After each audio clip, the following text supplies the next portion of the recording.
these villainous deer can definitely get used to a fence. So we've got a 3D fence here. It's charged most of the time. I say most of the time because sometimes it gets bumped and it shorts out. But the deer are still getting into this area. Of course the rabbits are. But sometimes I got to lift this fence and you can see some of the damage that they're done. But it is February. This is definitely a winter garden. And some greens are surviving. I actually came over here to start picking some greens. But you see some where they lean against the wall. See, they pulling stuff out of the ground. That one's got twisted root. I'll put that back in a minute. And they get in here and knock stuff around. I store a little bit of trellis stuff in here. But you can see their footprints in the paths. But I still have a good amount of greens that we can eat, and the onions, of course. We got collards, kales. They're putting a little hurt on my kales. So I'll put a staker around that. And we've had a few frosts. I can see some damage to the brassicas here. But overall, they're pretty tolerant. This is what I noticed that got me in here to start cleaning up the fence, is that they were eating the tops off of these. You can see those right on the edge of the fence. These are Brussels sprouts. You can see that kind of. I was eating the greens off of them. But I think what I'm going to need to do to make this area a little bit more deer proof, you can see they went ahead and pulled out the lettuces that had died, is to come through here and dump a bunch of leaves in the path and just keep the area mulched up. And of course come out here and harvest what I'm going to eat. But just coming out more often will help make sure I get something out of the garden. It isn't so much that you can deer proof your garden, it's just can you get some harvest. And actually the fence down there, they had jumped through it and knocked down my mesh fence. But I'm going to pick some vegetables again in January, enjoying fresh vegetables from the garden. I tend to come out in the middle of the day when the ice is off the ground, the frost is not in the ground, and I pick a few things, just some collards in here. And also at time to time we'll get materials and just prep these beds. What's great about this no-till permanent raised bed using a grass-fed system is you can essentially keep feeding it with grass, clippings, as long as you don't have any seeds in them, leaves, lots of leaves, different types of compost, wood chips, whatever you can get your hands on. Now the more woody material goes in the path, and the more soil-like materials goes on the beds. And then you're going to end up with a nice thick layer of grass that's breaking down. And I tend to hand cut the grass and put it long cut in here.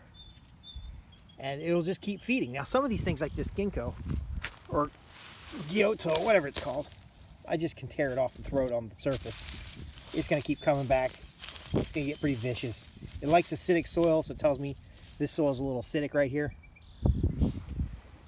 And then when the deer get in here and knock stuff down, we just simply put it back in the beds. And we may fill this up full of compost and other materials before I scoop up the path and put it back on the mound, because I still see some newspaper.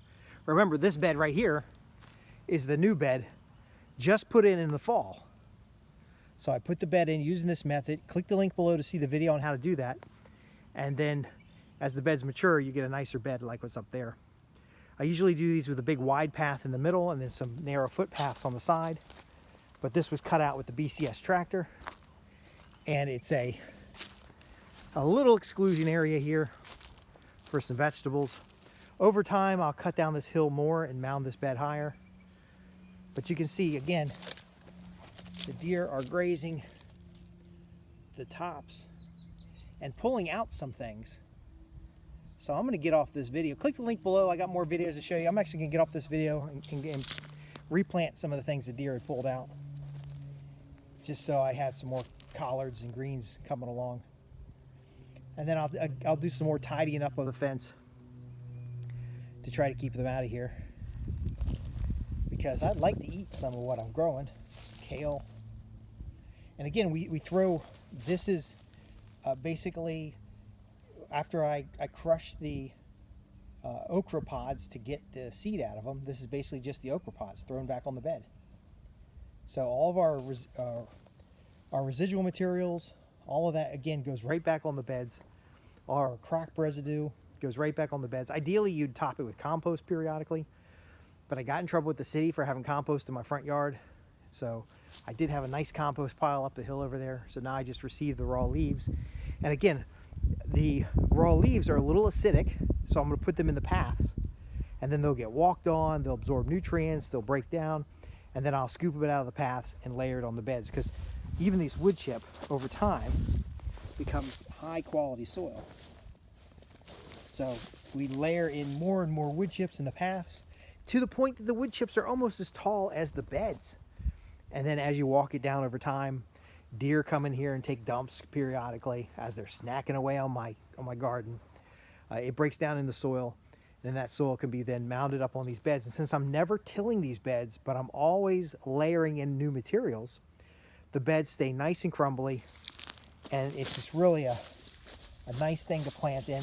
The soil is full of worms, full of biology, and we also are leaving the roots in play. So if we have a plant that's finished its season, we'll chop it up on the bed, but we won't pull out the roots. We'll let all those roots stay in the ground and rot. And many times with the perennial plants, that little root set will come right back and be something edible. But like I said, I'm gonna go through here. There's wildflowers in the bed up top. I'm gonna go through here and just try to replant some of the things. And in fact, I'm not even gonna walk over and get a shovel. I'll just use this stick right here. Just use this stick to make a hole and put the plant back in. And so we're gonna have onions going on. Now, the one challenge you will face with this kind of bed is that you can accelerate your growth by having more crop residuals. So the better you garden, the faster you can garden better. It's like the rich get richer type thing. It's because you understand the cycles that the soil needs to be fed.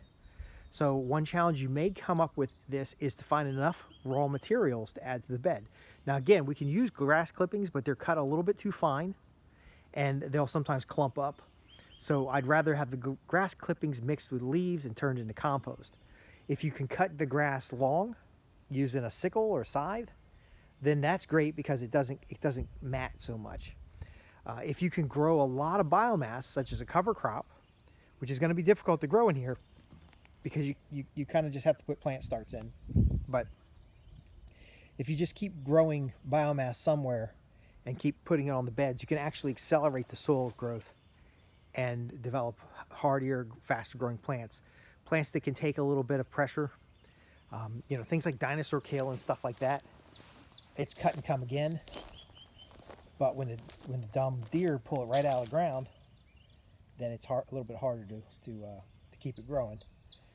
But ultimately, this grass layers, compost layers, mulch layers, different material layers is what reduces the amount of weeds, feeds the soil, and then ultimately gives you growth in some climates year-round. Thanks for watching. I'm Justin Hitt with Prosperity Homestead. Ask your questions at www.prosperityhomestead.org.